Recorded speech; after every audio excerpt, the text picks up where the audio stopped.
बिस्मिल्लाहिर्रहमानिर्रहीम। प्यारे बच्चों, अस्सलाम वालेकुम। उम्मीद है आप सब खैरियत से होंगे। प्यारे बच्चों, हम अपने प्रीवियस लेक्चर में नर्दबान के सफ़ाहत 1-2 पर काम किया था। आज हम नर्दबान के सफ़ाहत 3-5 पर काम करेंगे। तो प्यारे बच्चों, अपनी किताब का सफ़ा नंबर 3 खोलिए। तो प्यारे बच्चों, सफ़ा नंबर 3 का उन्वान है वाहिद जमा। वाहिद यानी कि वो चीज़ जो एक हो, और जमा यानी कि एक से ज़्यादा चीज़ों को कहते हैं। जैसा कि वाहिद जमा, गिनती के एतबार से इस्म की 2 किस्में हैं। वाहिद जमा, वाहिद वो जो एक फ़र्द और चीज़ के लिए इस्तेमाल किया जाए, जैसे किताब, कमरा, मदरसा वगैरह। जमा जो एक से ज़्यादा अफराद के लिए इस्तेमाल किया जाए, जैसे कुतुब, कमरे, मदरसे वगैरह। जैसे कि वाहिद है किताब, इसका जमा हो गया कुतुब। कमरा है वाहिद, इसका जमा हो गया कमरे। इसी तरह से अब देखेंगे, एक पेंसिल है तो ये हमारे पास वाहिद है, इसको हम कहेंगे पेंसिल। लेकिन इसके साथ ही अगर हमारे पास एक से ज़्यादा हो जाए तो ये हमारी क्या हो जाएंगी, पेंसिल है। ये एक है वाहिद है, इसको कहेंगे पेंसिल। ये एक से ज़्यादा हैं तो इनको हम क्या कहेंगे, पेंसिल है। इसी तरह एक से ज़्यादा चीज़ों को हम कहते हैं जमा। अरबी कायदे से दर्जा झेल वाहिद अल्फाज के जमा बनाइए। अब आपको सफ़ा नंबर 3 पर ये वाहिद जमा दिए गए हैं, आपने इनकी जमा लिखनी है। वाहिद की आपने जमा लिखनी है पेंसिल की मदद से। तो पहला है आपका असर, असर की जमा होगी आसार। दूसरा है आपका अमर, अमर की जमा होगी अमूर। तीसरा है आपका उफ़क़, उफ़क़ की जमा होगी आफाक। चौथा है आपका अदब, अदब की जमा होगी आदाब। पांचवा है आपका उस्ताद, उस्ताद की जमा होगी असातिज़ा। छठा है आपका आफत, आफत की जमा होगी आफात। सातवां है आपका बरकत, बरकत की जमा होगी बरकत। आठवां है आपका बुर्ज, बुर्ज की जमा होगी बरूज। नवा है आपका बिंत, बिंत यानी कि बेटी, बिंत की जमा होगी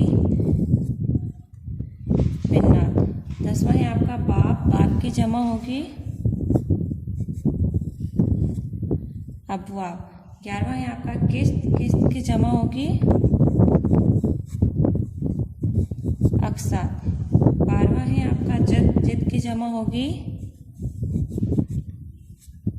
अजदाद। 13वां है आपका हाल, हाल की जमा होगी अहवाल। 14वां है आपका रुकुन, रुकुन की जमा होगी अरकान। 15वां है आपका गर्ज, गर्ज की जमा होगी अगराज। 16वां है आपका फर्द, फर्द की जमा होगी अफराद।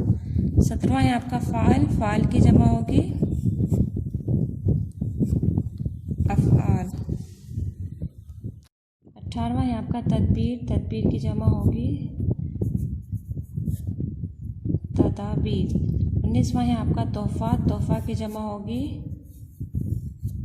तहाइल। 20वां है आपका फ़लक, फ़लक की जमा होगी अफलाक। 21वां है आपका तकलीफ़, तकलीफ़ की जमा होगी तकालीफ। 22वां है आपका तस्वीर, तस्वीर की जमा होगी तस्वीर।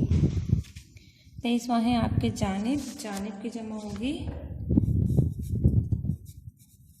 जवानिब। 24वां है आपका जिन्स, जिन्स की जमा होगी इजनास। 25वां है आपका जुर्म, जुर्म की जमा होगी जराइम। 26वां है आपका गरीब, गरीब की जमा होगी गुरबा। 27वां है आपका हकीकत, हकीकत की जमा होगी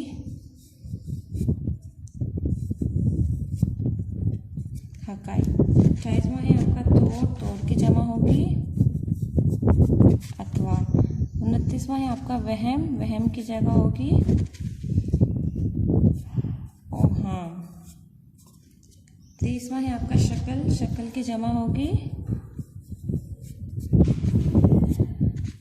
अशकाल। 36वां है आपका जुज़, जुज़ की जमा होगी अज्जा। 32वां है आपका शे, शे यानी चीज़ें, शे की जमा होगी अशिया, शे यानी कि चीज़ें, अशिया यानी चीज़, अशिया यानी चीज़ें। लक़ब, लक़ब की जमा होगी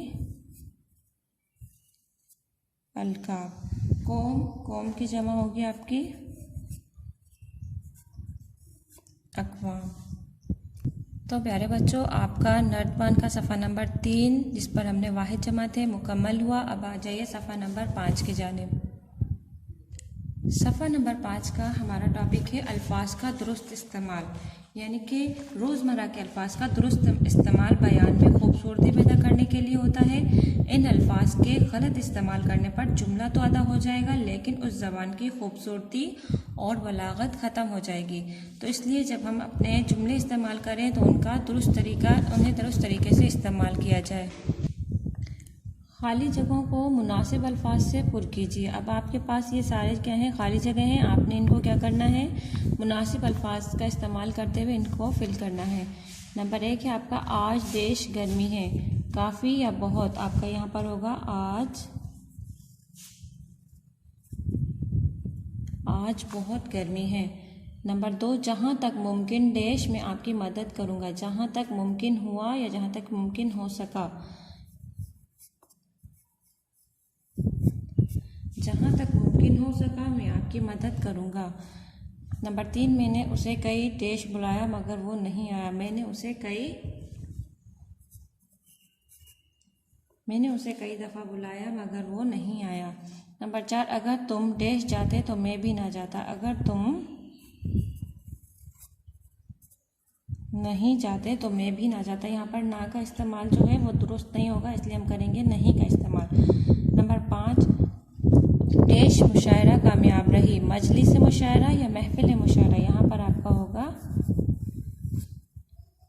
महफिल मुशायरा कामयाब रही। नंबर 6 इसने शरारत की और उसे मार पिटी या मार पड़ी, तो यहाँ पर आपका होगा उसे मार पड़ी। नंबर 7 उस्ताद ने मेरे देश तमाम लड़कों को सज़ा दी, उस्ताद ने मेरे सिवा या मेरे अलावा, तो यहाँ पर आपका होगा मेरे अलावा। नंबर 8 प्रिंसिपल साहब ने मेरी दरख्वास्त देश कर ली, कबूल कर ली या फिर मंजूर कर ली, यहाँ पर आपका होगा मंजूर कर ली। नंबर 9 देश शख्स आ रहा है, कौन या कौन सा, यहाँ पर होगा कौन शख्स आ रहा है। नंबर 10 मैंने देश कर निशाना मारा, ताक कर या ताक कर, तो आपका ये वाला ताक होगा ताक कर यानी निशाना बांध कर, ये वाला ताक है आपका, इसका मतलब होता है ज़हीन लाल, बहुत ज़्यादा होशियार। ख़ज़ां में दरख्तों के देश झड़ जाते हैं, पत्ता या फिर पत्ते,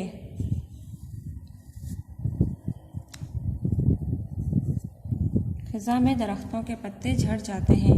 नंबर 12 देश गोल है, अर्ज़ या ज़मीन, यहाँ पर आपका होगा ज़मीन। नंबर 13 दांतों को साफ रखने के लिए देश करना ज़रूरी है, कुल्ली या ये वाला, ये आपका होगा यहाँ पे कुल्ली। नंबर 14 वो इसकी देश करता है, परवाह या फिर तवज्जो। नंबर 14 है आपका वो इसकी देश करता है, परवाह या तवज्जो, वो इसकी परवाह करता है। नंबर 15 उसे बहुत देश था, कलक या रंज, उससे बहुत रंज यानी दुख या अफसोस। नंबर 16 पाक फौज ने मुल्क के देश को नाकाबिले तस्खीर बना दिया, मुल्क के दफा या मुल्क के दिफा, तो यहाँ पर आपका होगा दिफा। नंबर 17 वो हिसाब में बहुत देश है, वो हिसाब में बहुत ताक मतलब लाजवाब, बहुत ज़हीन, होशियार। नंबर 18 हमें इस कराए देश को आलूदगी से बचाना चाहिए, अर्ज़ या फिर अर्ज़, आपका होगा हमें इस कराए अर्ज़ को आलूदगी से बचाना चाहिए। तो प्यारे बच्चों, आपका सफ़ात नंबर 3 और 5 मुकम्मल हुए। आप अपनी अच्छी राइटिंग में इन दोनों सफ़ात को मुकम्मल कीजिएगा। आपका आज का होमवर्क है कि नर्तबान सफ़ा नंबर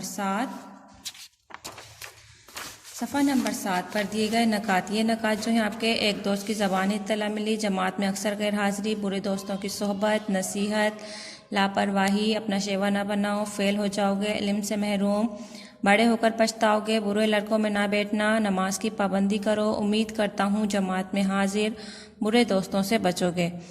ये सारे जो आपको नकात दिए गए हैं, इनकी मदद से आपने एक गैर रस्मी ख़त लिखना है। आपने वो ख़त अपनी नर्दबान किताब पर तहरीर नहीं करना, आपने अपनी नोटबुक पर तहरीर करके हमें व्हाट्सएप करना है। ओके स्टूडेंट, अल्लाह हाफिज़।